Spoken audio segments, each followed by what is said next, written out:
दोस्तों दोस्तों जब हम किसानों के घर घर जाने का वादा किए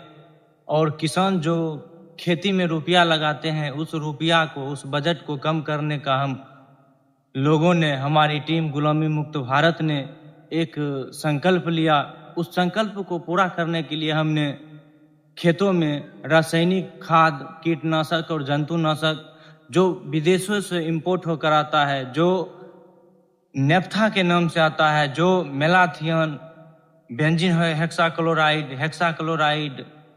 इत्यादि के नामों से आता है, वो सब कितना हानिकारक है। हम जब किसानों के घर जाकर बताए कि वह हमारी मातृभूमि को बंजर कर रहा है, तो किसान बहुत समझदार होते हैं, किसान बहुत मासूम होते हैं। तो उन्हें जब सही ढंग से समझाया गया तो सभी किसान बोले कि अगर हम रासायनिक खाद नहीं डालेंगे, कीटनाशक जंतुनाशक नहीं डालेंगे तो डालेंगे क्या। तो हमने किसानों के ऑप्शन के तौर पर जीवामृत खाद बताया कि आप खेतों में जीवामृत खाद का प्रयोग करें, और अगर आप अपने खेतों में जीवामृत खाद का प्रयोग करते हैं तो इससे आपकी मिट्टी बंजर होने से बच जाएगी। जो अंग्रेजों ने साजिश रचा कि हम यूरिया, डीएपी, पोटास के नाम से हम भारत की जमीनों को, हम भारत की मातृभूमि को बंजर करें, वह बंजर होने से बच जाएगी और वह बंजरपन समाप्त होकर उर्वर बन जाएगा जमीन। तो उसके लिए जीवामृत खादों को प्रयोग करने के लिए हमने किसानों को बोले। और जीवामृत खाद के प्रयोग से ना तो खेतों में तरह तरह के खरपतवार होगा, ना तो कीटाणु हमला करेगा, क्योंकि कीटाणु हमला करने का मेन वजह यूरिया, डीएपी, पोटास ये सब खाद ही है। इसीलिए किसान भाइयों ने डिमांड किया, तो उन्हीं को डिमांड को पूरा करने के लिए, उन्हीं की मांग को पूरा करने के लिए हम और हमारी टीम जो है जीवामृत खाद बनाने के लिए जो 5 सामग्री है, उस 5 सामग्री में जो एक सामग्री मिट्टी लगता है, और मिट्टी वहाँ से लिया जाता है जहाँ पर कभी रासायनिक खाद का प्रयोग नहीं किया गया। तो इसीलिए हम मिट्टी लेने के लिए ये गछवन्नी में आए हैं। तो आप लोग चलिए देखिए कि किस तरह से मिट्टी लिया जाता है पौधे के जड़ों से।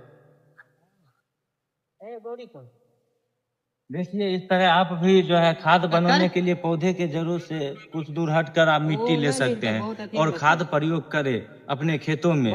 निश्चित ही प्रयोग करें। अगर आप नहीं बना पाते हैं तो आप इस नंबर पर संपर्क करके आप अपने घर पर, आप अपने खेतों में खाद को मंगवा सकते हैं, जीवामृत खाद। और हम अंत में बोलेंगे, अगर किसान को समृद्ध बनना है, अगर किसान को समृद्ध बनना है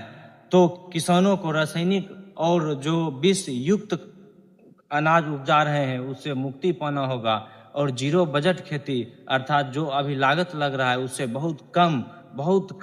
बजट पर खेती कर पाएंगे, और किसान फिर मौर्यकालीन के तरह, मौर्योत्तरकालीन के तरह समृद्ध हो पाएगा, और यह देश फिर से सोना चिड़िया बन पाएगा। हम और हमारी टीम इसी उद्देश्य के साथ हम अपने जो है लक्ष्य को लेकर चल रहे हैं, और हम आशा करते हैं कि आप किसान भाइयों सभी जीवामृत खाद का प्रयोग करके हमारी टीम से जुड़े, और इस देश को समृद्ध बनने में और इस देश को पुनः स्थापित करने में, सोना की चिड़िया बनाने में आप भी इस सहयोग में आए। आज़ादी बचाओ आंदोलन, गुलामी मुक्त भारत, जो अंग्रेजों ने तरह तरह के प्रोडक्ट लाकर,